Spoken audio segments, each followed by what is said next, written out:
Installation बहुत अच्छा हुआ क्योंकि आपने पूरा इंस्टॉलेशन जो है एंड टू एंड पूरा सेम डे में कर दिया, तो it was very good actually, very nice experience.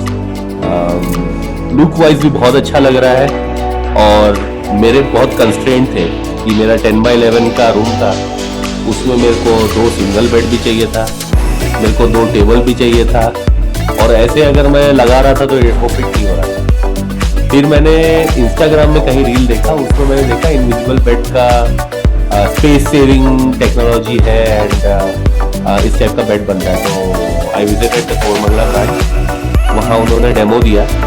तो उसके बाद टीम ने प्रॉपर कोऑर्डिनेशन करके प्रॉपर डिज़ाइन किया और मैंने 3-4 बार उनसे डिज़ाइन चेंज करवाया। They were patient enough and उन्होंने चेंज करके अच्छे से डिसाइड करके and then on time delivery दिया।